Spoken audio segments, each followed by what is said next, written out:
because you are practicing helping and as you do unto others, then it's done unto you. You know, you build relationships when you do that. People forget in success there has to be relationships.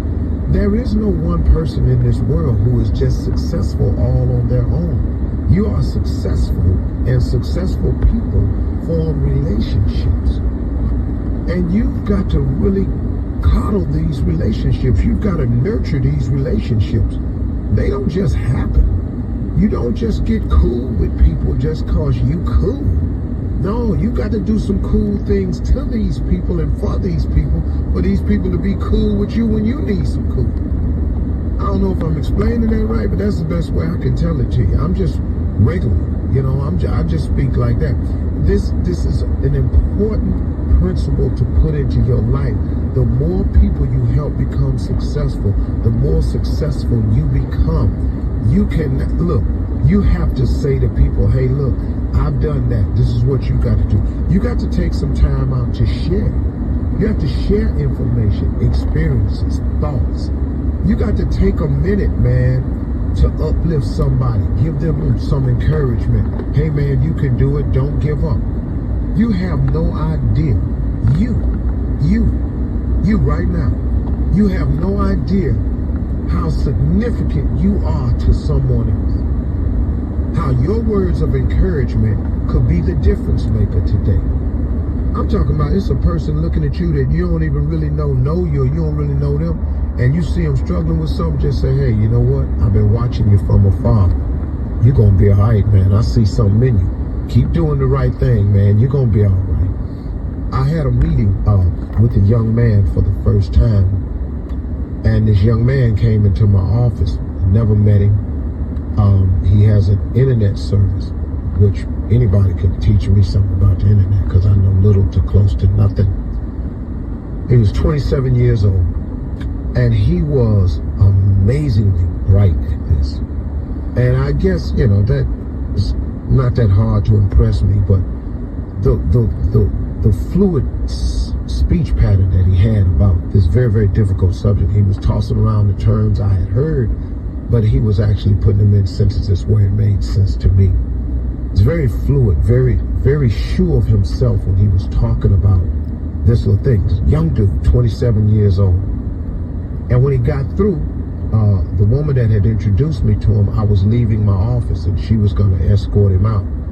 And I turned around and I said, young man, I said, what size pants are you? And I guessed it because I've been dressing for long. I've been all them sizes. And I said, you about a 30 waist? He said, yes, sir. I said, what size shoe you wear? He said, 9.5. I said, what size shirt is that? Medium? He said, I really like extra large. I said, well, that's too big for you. You just want to look lousy and baggy. And so I was talking to him. I said, man, I'm going to help you out. I said, man, because let me tell you something. You a sharp young dude, man. You are razor sharp. I said, you've really, really impressed me today. I said, and you know what, young brother, I said, you're going to make a lot of money one day, man. I said, but I want you to get your image up. I want you to look at how you dress, because you're coming into professional people's office and you're talking about doing something for them, and it takes money to make it happen. I got to give you money to make this happen. What you cannot afford to do is look like you need every dime of this money. See, when you go in there and you talking about money with another person, the person that's going to give you this money you can't look like you need every dime of this money. You know, so you got to start presenting yourself. And that's all I just said to him. I just said, man, but you know what? You sharp. You're going to make yourself some money. I'm going to help you out a little bit. I walked out. I went on about my business. Later on that afternoon, I had a meeting with the woman that brought him in. And she said, Mr. Harvey, you have no idea what you just did.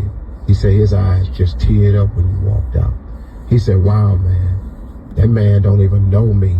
And he just encouraged me. He said, man, I always thought I might could make it, but he said, I ain't never had nobody like him tell me I could make it. And just hearing it from him, man, that's all right. I'm gonna get my clothes together, but you know, I've been homeless. And then he started telling the woman that he had been homeless. And so, you know, then she telling me that, now I'm finna cry, because, you know, I've been in that hole before. And I'm just sharing that story with y'all just to say, you don't know who you talking to. But what does it hurt if you just extend your hand to a person and give them a moment of encouragement? See, this young brother right here, he could come back one day and be a major benefit to me because he has a skill set that I don't have.